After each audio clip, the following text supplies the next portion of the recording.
We're not really certain where the virus came from, or when exactly it first started to spread here. At this point, I honestly don't think it makes much of a difference. It spread so deep into the population here that trying to track down patient zero would be nearly impossible. In the last 6 months, there have been more than 1 million deaths in this city alone, with millions more affected. Those are just rough estimates.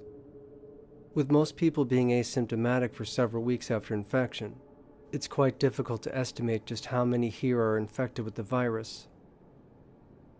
The hospitals and clinics became overcrowded within the first few weeks, though we noticed an abnormally high volume of people exhibiting flu-like symptoms that weren't responding to normal treatment. It all seemed to start with a cough that didn't get better with over-the-counter medicines. The cough would progress with chills, nausea, and a low-grade fever for more than 10 days. By the time the infection was in full swing, the infected would practically be on their deathbeds. Some would pull through. Some didn't. We had never seen anything quite like this before, and naturally, the concern was on the rise. Concern grew into fear grew into panic, and the panic grew into complete and utter chaos. A stay-at-home order was issued in an attempt to contain the virus. People began to stock up on everything from canned foods to firearms, anything to fortify their homes with all the food and protection their wallets could afford them. When the store's supplies dwindled from the delays in the shipments, people began looting the warehouses.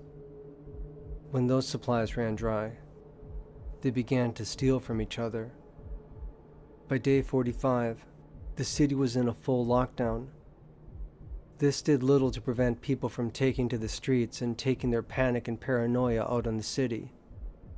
Something as simple and innocent as a small cough was enough to get you assaulted or worse. As people began breaking off into factions, it wasn't uncommon to see people being pulled from their vehicles and beaten with hammers and tire irons by groups of angry citizens, simply because one of them was seen blowing their nose. By day 60, the city was literally on fire. The police were evacuated due to the rise of martial law. Even if they had stayed, they were greatly outnumbered. There was no way for them to regain the city. The gangs began to murder indiscriminately, beating people into a bloody pulp, and then burning their bodies to ash inside stacks of tires like a makeshift crematorium. The stench was indescribable. It took over 90 days for the mayor to release a statement about the status of the virus and what, if anything, could be done. Given the full lockdown of the city, including all radio and television stations, the live broadcast signal was of extremely poor quality. I'm not really sure if anyone else was listening at this point anyway, but I listened. It all sounded so simple. Had this information been coming from anyone else, I wouldn't have even taken it seriously. There were 3 rules to follow to avoid infection. Rule 1. Keep your hands clean. Wash them often. Disinfect them after everything you touch. Rule 2. Keep your distance from others. Stay as far away as you can, even outdoors. Rule 3, and this is the most important one. Wear a face mask. You need a new one each day.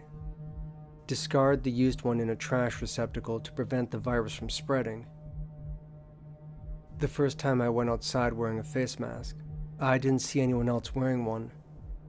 Like I said, the broadcast was very low quality, and if anyone else was watching it, it's possible that they either missed that part, or they simply did not care.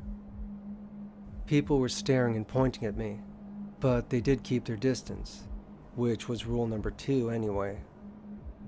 I made sure to keep my hands clean and disinfected throughout the day. At the end of the day, my face mask went into the trash receptacle, and at the start of the following day, I would put on a fresh face mask and go about my routines. Wearing the face mask wasn't comfortable. It had a very unpleasant smell to it, and I'd have to constantly adjust it just to stop it from sliding off. But those are simply small nuisances to contend with, all for the sake of keeping the virus out of my body. Over these last few weeks, there's been a small group of people that have followed in my footsteps. There are about 11 of us right now. We all follow the same routines, and so far, none of us have been infected. We all wash our hands often. We all make sure that when we walk together, we keep a good distance between ourselves.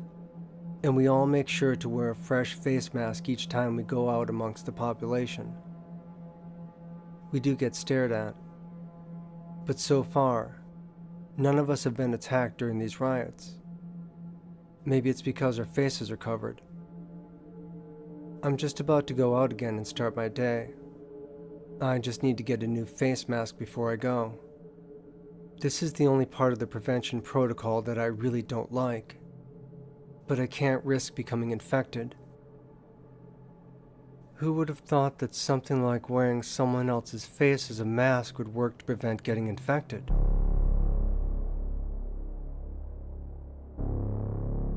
I don't question the science. Just hold still while I cut.